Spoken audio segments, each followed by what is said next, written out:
Charles Lerner is the executive director of At The Crossroads.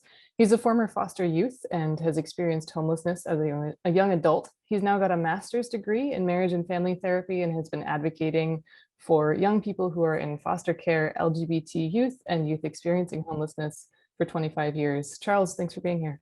Thank We're you. going to move right along. Julia Arroyo is the San Francisco site director for the Young Women's Freedom Center.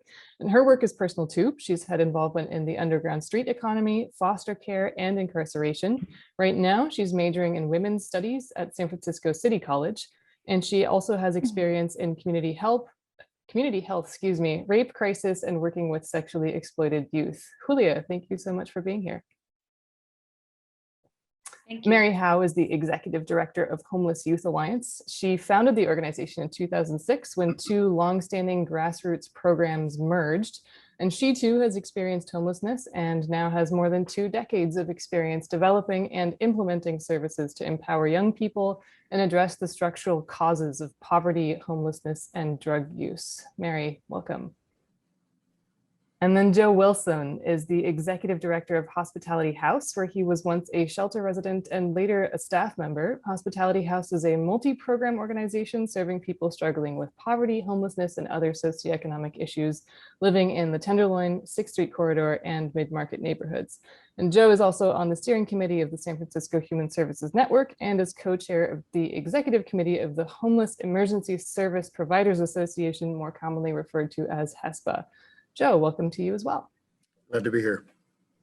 So I want to start by talking about recent news. There has been a lot of announcements recently about allocations of funding to address homelessness, and I wanted to reference those. Mayor London Breed has announced that her proposed budget includes more than $1 billion over the next 2 years intended to fund the acquisition of units for permanent supportive housing, as well as rental subsidies and prevention methods. And Governor Gavin Newsom has proposed spending $12 billion on affordable housing and prevention services as part of a COVID-19 economic recovery plan. And those sound like big numbers, but I'm hoping that maybe you could all put these funding proposals in a bit of context. Is this going to provide enough resources to really make a big difference in homelessness? And I think, Joe, I'll throw this one to you to start with, because you have a great wealth of knowledge in terms of the context at the federal and regional level on this. We'll see about that. Thank you, Laura. Well, yes, they do sound like big numbers, and they are, but the problem is also big. I think in terms of the city's investment, which is significant, $1 billion.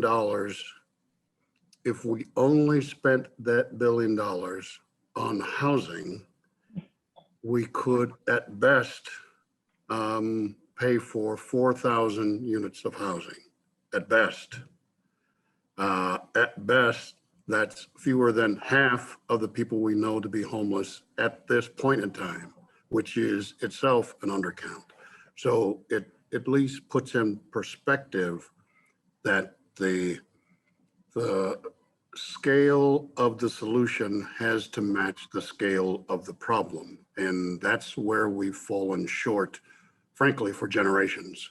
And because the problem can seemingly appear to be so overwhelming, it renders almost a sense of hopelessness about ever fully solving the problem. And I think that's what we need to reignite amongst ourselves, that it is solvable. It will require significant individual and collective effort, a recalibrating of society's resources to address a problem that is, frankly, one of our making.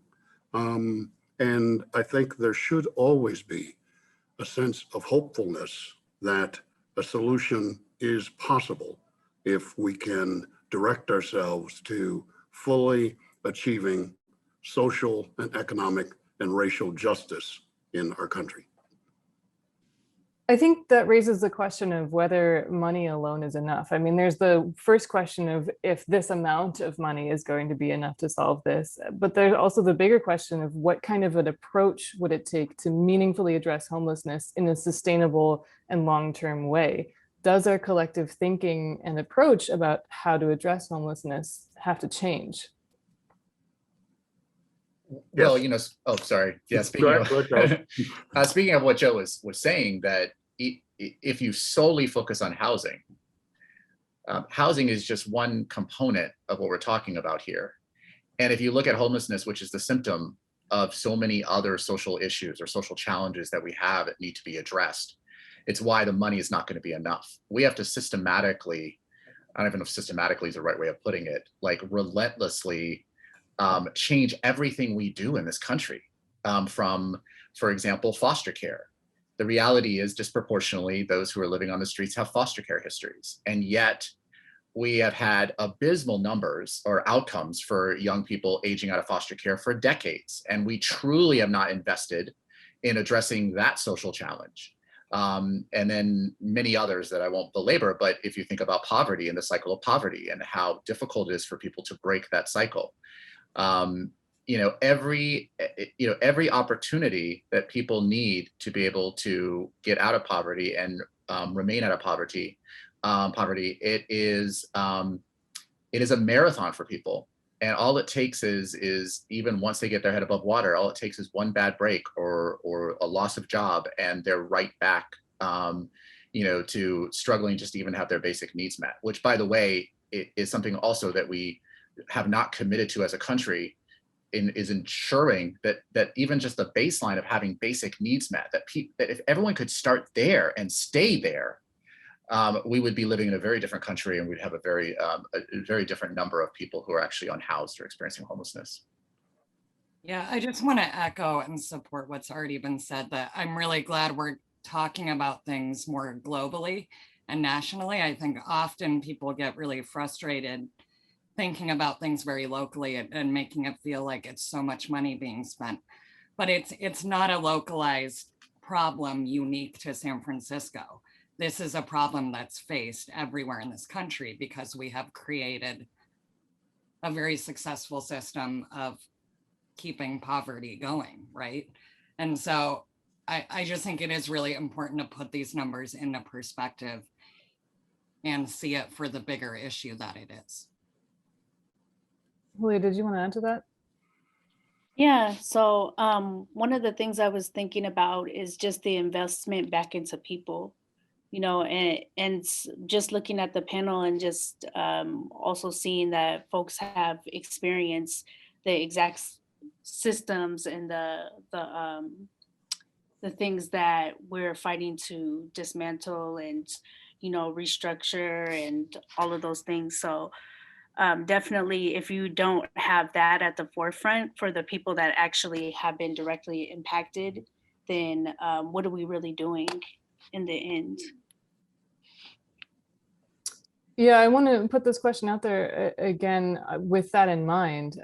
Is there something that needs to change philosophically about the way that we think about homelessness and poverty? Is there something that needs to change in the approaches of government or nonprofit organizations like your own in order to address this more systematically and in a more long-running way than funding programs in the short term? I mean, we're talking about a time frame of 2 years here for some of these investments, which doesn't really seem very long when we look at just the decades of how this problem has spanned.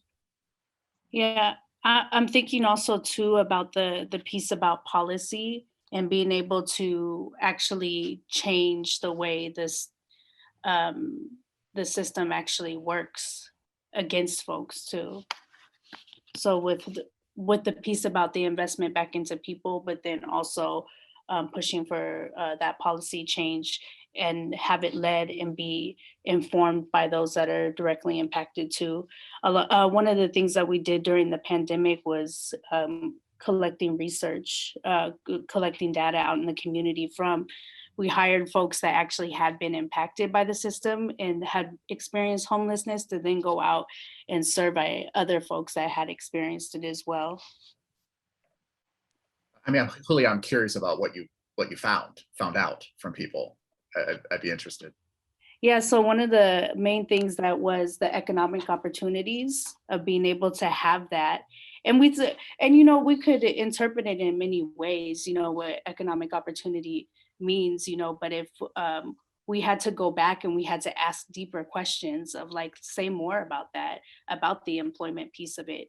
Because then otherwise we could create something that the community really wasn't asking for. Is it another job training program with no job at the end or whatever it is, so we have to get really specific about what folks are asking for.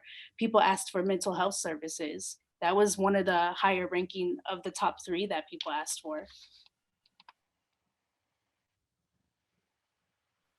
Mary, it looks like you Yeah, might want to jump in. Oh, sorry, Joe, go ahead.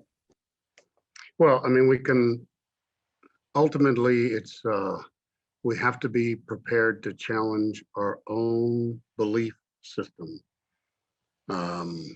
about what we've been convinced is true and what actually is true.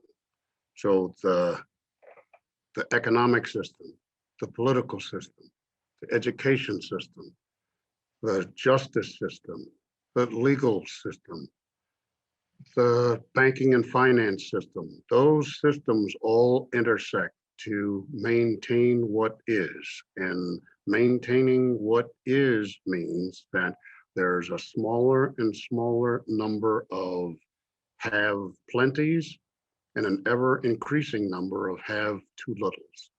We have more than 4 million people in this country, including 2 million plus children, who live in families that subsist on incomes of $2 per person per day in this country. There was a Federal Reserve study just 3-4 years ago that said more than half the population wouldn't have $400 cash to meet an emergency. Just this past 14 months, 400,000 plus San Franciscans applied for unemployment, which for us in the human services field means that our pool of potential homeless people is now 400,000 people.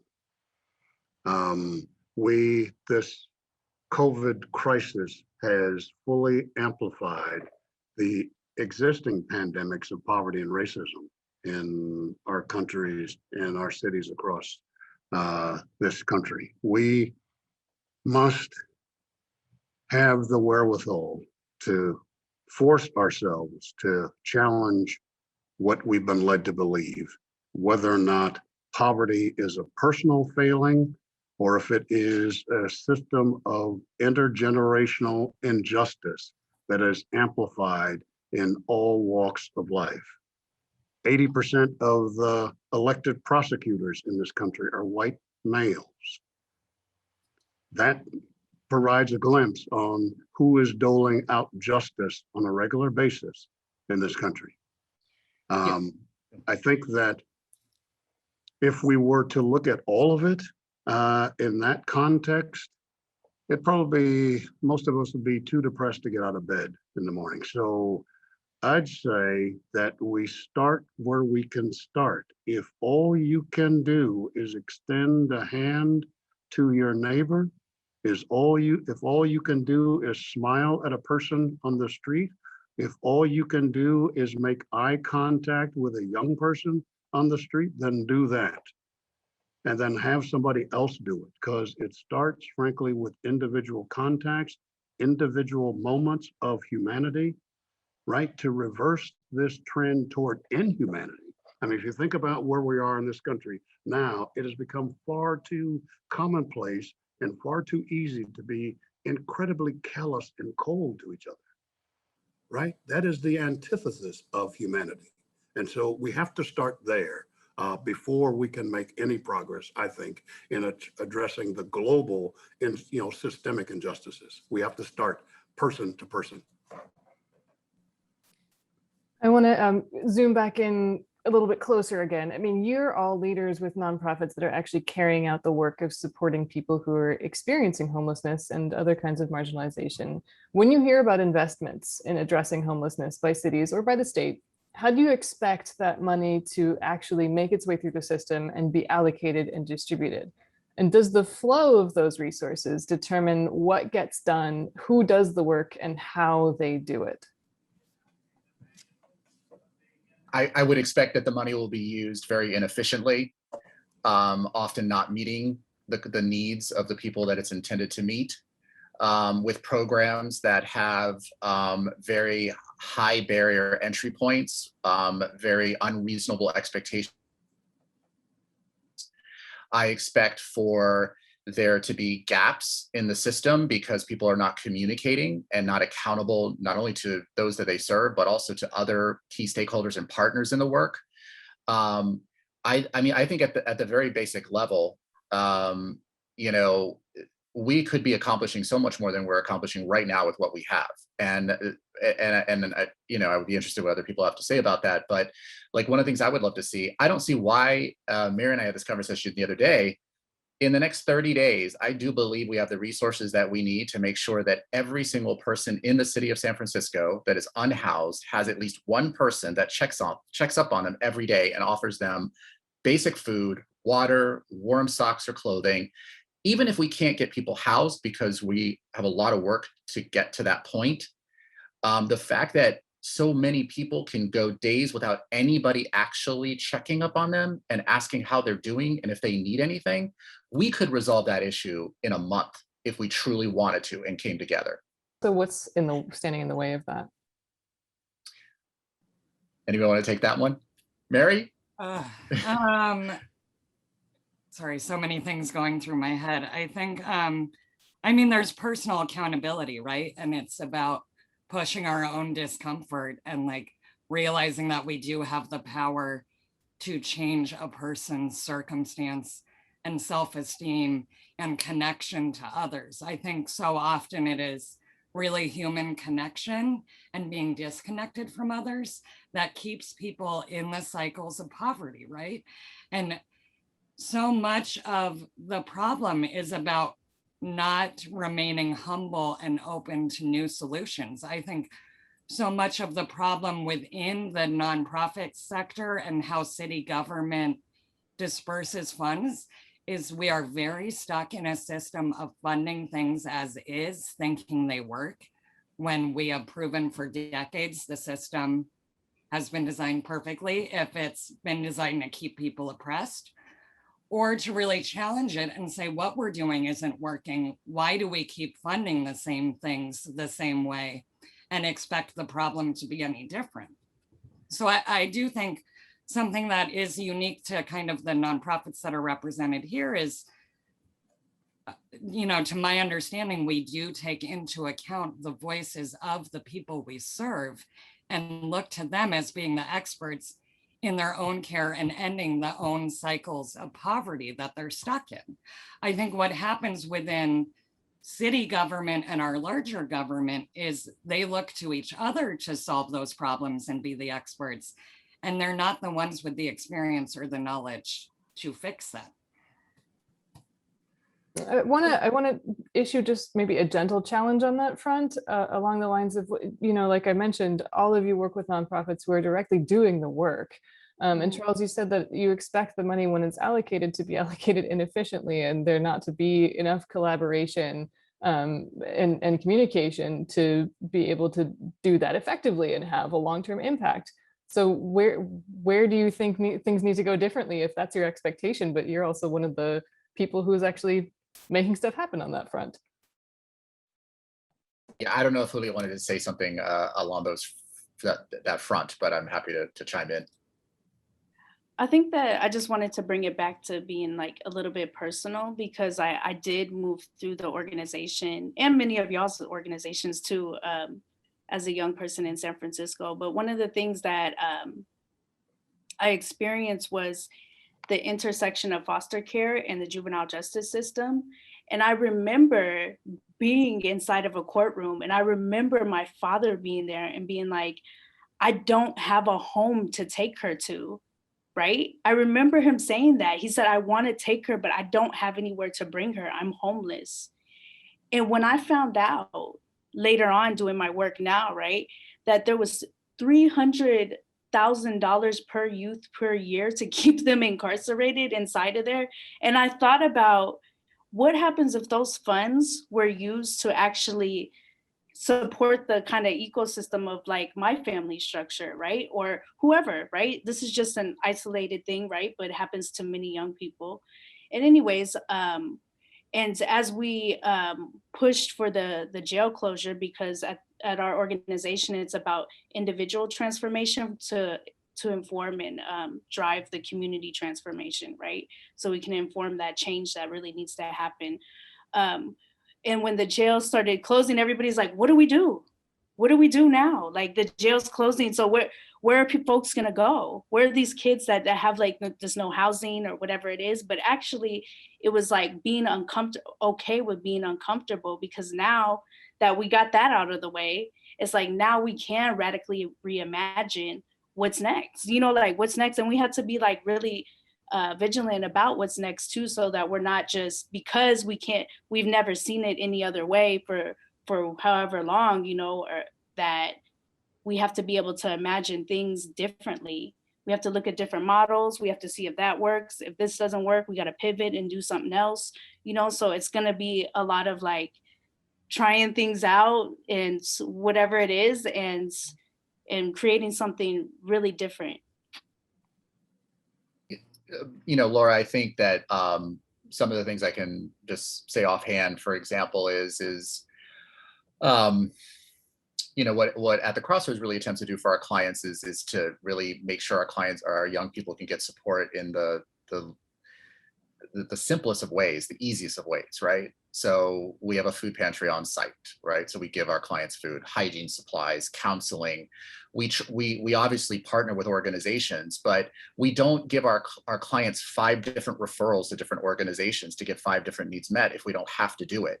We don't have arbitrary aging out guidelines, because the reality is that really the #1 determinant of the trajectory of someone's life is whether they have one safe and consistent adult in their lives that empowers them, guides them, is there through the ups and the downs. And so at ATC, why are we going to refer people that we've known for 15 years or 10 years to another organization that doesn't know them? Because often what happens then is that those young people, because deservedly so or rightfully so, are not going to just immediately trust another human being. They're going to make, you know, they're going to make that person earn their trust.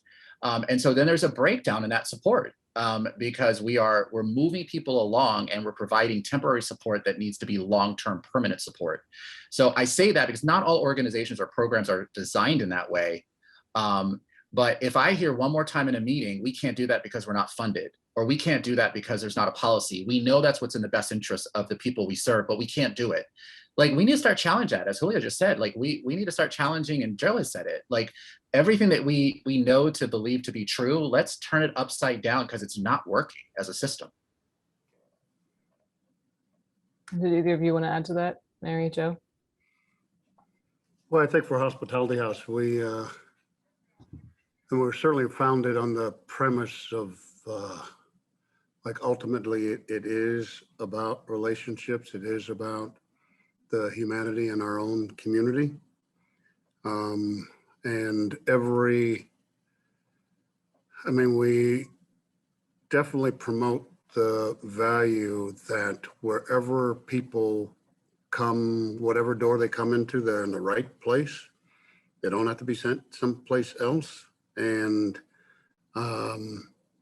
you know, the power of relationships is what's going to lead us out of the morass that we're in.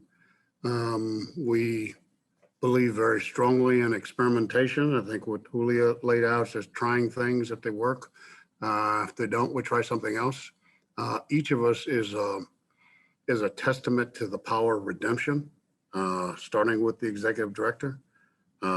Years ago, I was sleeping on the floor on a mat in our shelter. Someone befriended me.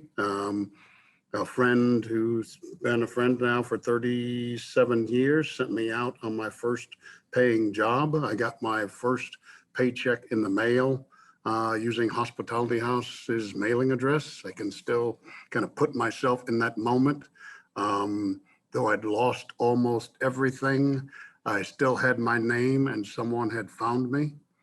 You know, those moments add up over time. You know, I'm looking at Mary's face here and her eyes, what we've experienced this past year and a half has been a kind of emotional upheaval that for many of us, it's going to take a while for us to recover from. It has been more than hard. It has been emotionally devastating for many of us, but most of us were drawn to this work in the first place because we've experienced oppression firsthand, and we wanted to be a part of setting some of that right. I think many nonprofit organizations have lost their way on that. But I can also say, and again, I'm looking directly at Mary here, with what we've seen this past 12, 14, 15 months, we can't pretend we haven't seen it and we can't unsee it. And now it is no longer okay for us to be satisfied with incompetence that really leads to suffering of another human being unnecessarily, and in many instances, deaths that could have been avoided. And so we're no longer okay with that. And so each of us has committed ourselves to fighting with everything we have and in every corridor that we have to set some of this right. And so questioning our value system, the human services field, nonprofits were never intended to be a proxy for the injustice that already exists in this country. We can no longer be okay with oppressing our own staff, our own people in the pursuit of justice. That's not okay anymore. And yes, we should question, frankly, how much is a human life worth? Someone in the chat asked, do we really have to spend $250,000 to house one person? I don't know. If it keeps them off the street for the rest of their lives, that's a bargain. So I mean, it's all a matter of, what value system we have. Frankly, I think that ultimately to solve this problem in cities like San Francisco, we need to wrap our minds around the letter T as in trillion, in terms of the scale of the solution being sufficient to address the scale of the problem. And in many ways, and I think Charles was getting at this, typically what we try to do to make it seem solvable is we want to reduce the problem so it seems solvable. So we reduce the problem to fit the available solution rather than growing the solution to fit the problem. And so we never solve it. We never solve it. And that also may be the lifeline of a bureaucracy, because ultimately it becomes a self-sustaining institution. There was a columnist, John Carroll, who wrote about it's actually the illusion of progress that we're pursuing rather than progress itself. And so, I think that there are small successes that we've enjoyed that we need to try to take those to scale. Frankly, I would bet on Mary Howe any day of the week here in terms of leading us to solutions around, homeless youth. I think the warriors at Young Women's Freedom Center have shown us that is young people growing up under the yoke of this injustice system that are our best chance to solve it. We can predict with reasonable certainty the life chances of particularly children of color as early as preschool, right? We are suspending Black preschoolers at 3 times the rate of everyone else.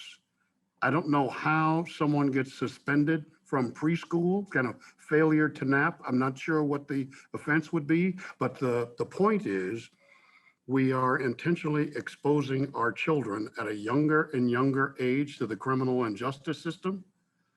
We have more cops in schools than we have nurses and guidance counselors. And there's a reason for that. Truancy is a crime. So the person that comes to the parent's home when the kid's not going to school is not a guidance counselor, it's a cop. And I think that that sets us on a particular trajectory. That's not a mistake, right? I And think that also, Joe, ties into that $250,000 number that is being thrown out there of, is that worth housing someone? When we think about the alternative of how money is spent if we don't house people, it's on encampment resolutions, it's on police, it's on all these systems that actually cost far more money in the long run. And I think often when people are not as entrenched in seeing it as we are, they don't know that that is the cost if it's not housing, right? Like, we don't need to continue to perpetuate this system of policing poor people when we could easily house poor people. I could go on for a long time about that, but I really need people to think about the alternative when we say, like, why do we need to spend this much money on housing people? Because the alternative costs far, far more. Julia, Yeah. it looks like you wanted to jump in.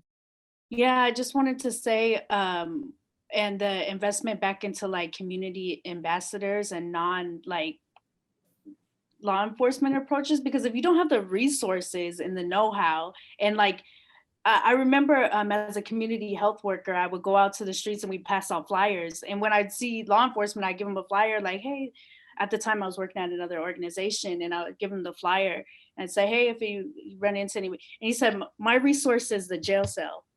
Like, that's what I was told. So I was like, oh, this is actually not the right approach, because this is the person that's in contact with folks that are houseless and experiencing houselessness. So if that's the resource that this person told me that is their resource, is the jail cell, then that's not the right people that we need to be investing in. And for anybody that says it's $250,000 worth housing somebody, I would ask them to like close their eyes and imagine this is their most dearest loved one. Their most dearest loved one. Imagine that it is the child you birthed, the fur baby, whatever it is, like that thing that is very important to you, that person. And would you invest that into it? Would you say that was enough? So we just have to begin to like humanize, because so many times like I don't think that it's anybody's fault that because the problem is so big, we kind of go into this place of like, I just need to get to my destination. I can't think about this. But like when we really do like collectively think about it together, it makes it a lot lighter on us all, so. I want to be mindful of our time here, but give each of you a couple of minutes to talk about how the lived experience of people who are working on this issue can be elevated in our systems to find solutions to, because I think you're all, examples of people who really know what they're talking about because you've experienced it, because you've lived it. And I think Mary was saying that a lot of times it's people who don't have that experience who are talking about and coming up with solutions and implementing them kind of from the top down. So how would you say we could bring more lived experience into, to the table where solutions are being discussed? I mean, I think we have to make a point to bring those voices to the table of people who are being affected by this. And it's not about inviting them to the table at this time, you come to us. It's about government and city officials learning to go to the people, paying them for that experience and that knowledge, and building programs around that experience. I think so often the city government does things like has advisory committees and has these people with lived experience. And it's a very like cherry picked moment where like people who have the wherewithal to be informed about those tables come to the table, and it's the same people every time. And those are not the people I want to hear from, right? I want to hear from the people who no one is asking their opinion, because there's a reason they're still in that circumstance, right? It's because they're not connected and they're not listened to. Those are the people more than anything I feel that need to be at the table.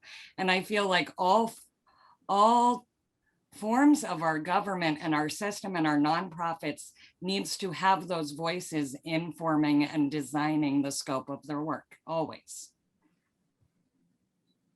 Yeah, I just got an email today from somebody who is a bureaucrat administrator asking for a few young people to be part of a focus group. And, I didn't respond to, I did respond and I said, we'll get back to you if we can be supportive. But then, I didn't respond quickly enough. And then he emailed me 2 more times within the last week or 2. And then I thought, you've emailed me 3 times now to ask for young people to be part of your focus group. Like, whose agenda is this really?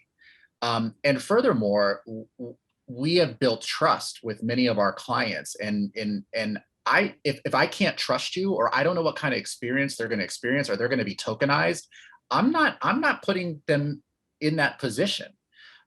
So I think that to me, and Mary alluded to this a little bit, people need to be at the table from the beginning throughout the process till the end, and then they need to be at the table to hold you accountable for the promises that you make and the commitments you make.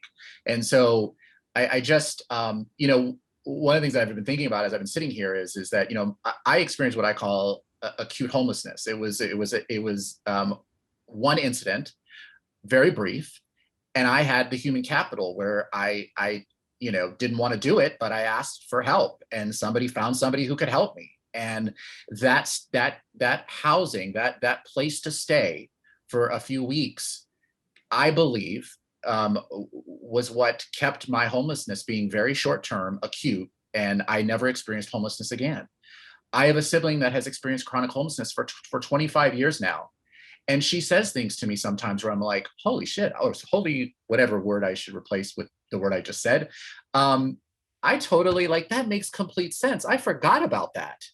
Because even I'm now 25 years removed from my experience around homelessness. And yes, in the work that I do, I hear from young people all the time, but it's so easy to become disconnected. And even I'd say one more thing, that there are people in my life that I know that are very compassionate, empathetic people, but they have lost it around those who are unhoused. When I see someone unhoused, I immediately go to a place that this is a failure of our country. It's a failure of our system. We have let this person down. I wonder how everything would be different if most people looked at this issue from that perspective. I don't know. I think we'd be in a very different place. Leah, what do you think? How do we get these people to the table with a say in how things are addressed?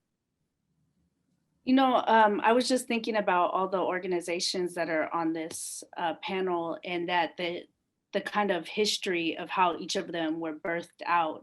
And I know the Young Women's Freedom Center was birthed out in 1993. And at the time, what they would do, it was called Street Survival Project at the time. And what they did was they hired folks that were living and surviving every day on the streets. And what the person at the time that hired these young women to be these street outreach workers, right, and pass out clean needles and everything, is actually, they were brilliant, because they were figuring provide for themselves, house themselves, like 15 years old, being able to rent your hotel room and generate an income for yourself and being able to take care of yourself. And anyways, she ended up leaving it to the young folks that were actually those original community workers that came out of it. And so at 19 years old, the youngest executive director in the nation was Latifah Simon, and the deputy director was 17 years old. So it's a little different now. I mean, we've grown to be like statewide and stuff like that, but like it was birthed out of a youth movement that actually there was these young folks that were out here and had just came out of like the AIDS epidemic, the crack generation, all of those things. And we're running the streets, taking care of ourselves. And it actually took somebody to come back and invest and know that we have the ability to make decisions and, you know, to be able to run some stuff. And I think that that's we try to stay true to our roots. And I think that we need to invest back into these community-based solutions. Like, we need to get back to our roots. What's the roots of Homeless Youth Alliance, you know, At the Crossroads, Hospitality House, all those places, because I know that they were birthed out of a reason and a purpose where the system wasn't actually able to reach those. So that was the piece that all of the other organizations came in. Yeah, so, and I think that each place is doing their own unique work that is very important. Like, we're going to be good at what we're going to be good at, they're going to be good at what they're going to be good at. And I think that when we come together collectively, that's like when it's really happening. One more thing, the emergency hotel that we actually were able to run during the pandemic, that was new for Young Women's Freedom Center. And let me tell you, my training as a community health worker, like, we had nurses there, there wasn't one thing that Young Women's Freedom Center, we do like policy work and like system change and all that. You know, we needed all the other organizations. We were hitting up everybody. Like, what do we do? You know, so it really took us all moving together to be able to get 40 people housed that were inside of there. I'm glad you said that, because I think about kind of our time during this pandemic, and like the city was forced to like do some things, right, that had never been done before. And we knew the city could, if they wanted to, put every single person in a hotel room, right? And they chose not to. But I think even like for HYA, we, you know, had this bizarre safe sleeping village, as they call it, this camp that like, I, at the beginning of the pandemic, did not think we would end up running, right? But because we did this survey of like, would you guys even go to a hotel if it was offered? And a lot of our folks said no, because they didn't want to leave their neighborhood. Like, we took on doing this year-long safe sleeping site, right? That was run very differently than all the other programs were, because at every turn, we included the input of the community, and that's the only way we were going to do it, right? It wasn't going to be because the city asked us to, it's because our community decided that's what it wanted to try, and we did it. And it was like very successful. You know, tomorrow is our last day doing that program, but like, and while it was like a nightmare in its own way, like, I'm really glad that we took a chance on it and did it, because 84 people got to stay there and like changed their lives and their self-esteem and their current circumstance because of it, right? And that's something the pandemic made possible. So thank you, coronavirus. Silver linings. Final thoughts from you, Joe, about including people and bringing people to the table and into decision-making spaces who have had experience with what we're trying to solve. Well, I think, you know, probably for most of us, certainly all of us on the panel, I don't know that we know any other way to do it. I think that ultimately gets down to whether or not the powers that be believe that poor people have something to offer. Whether they're young people or, you know, foster youth, homeless people. You know, I think that's probably the core of it. They don't really believe that people experiencing problems know anything other than their problems.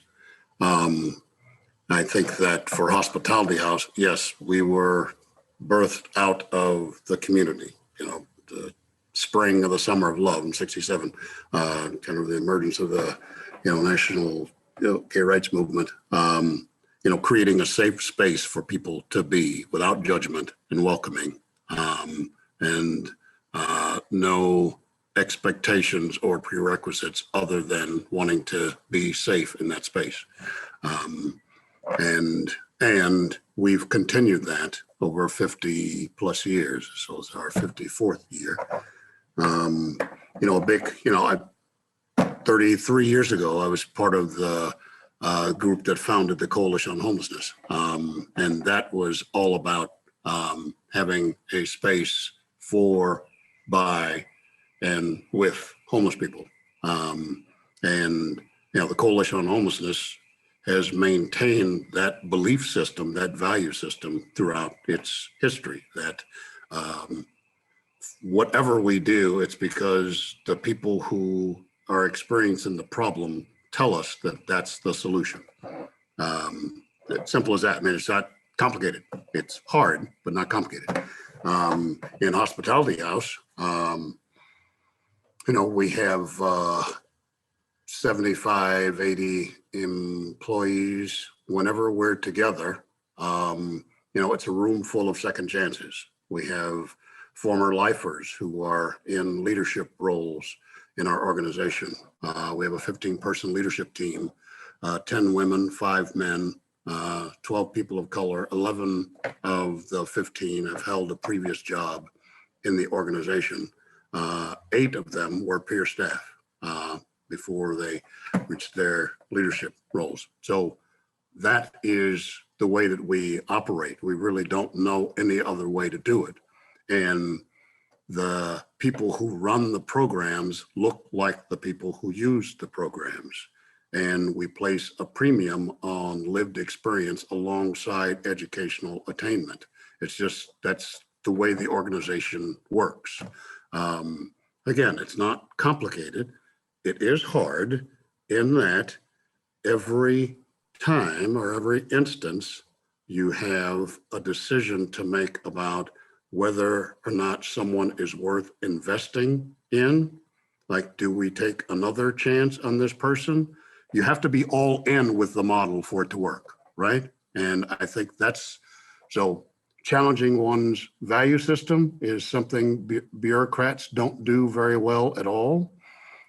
Trusting that someone outside their immediate circle actually may know more than they do is not something bureaucrats do well at all. And actually believing that folks who are oppressed in some way can actually add something of value to the equation is, again, not something bureaucrats do well at all. So those 3 things, kind of the value system, the humility that someone else outside their circle might actually know a little bit more about this, and believing that folks who've experienced suffering, trauma in some way can actually add to the solution. Those are all 3 incredibly valuable ingredients toward a solution, none of which we're likely to find in the halls of bureaucracies. So, which is why you need this sector in the mix.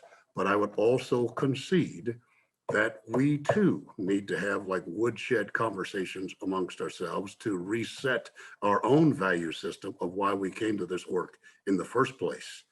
There's something wrong. We need to set it right. Simple as that.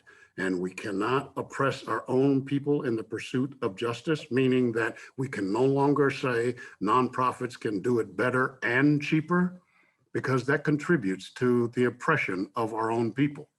That means, nonprofit workers are undervalued, underpaid, overworked, underappreciated. That's not okay. And we can do it differently. We have to, and we need to commit ourselves to making sure that we are. Simple but hard.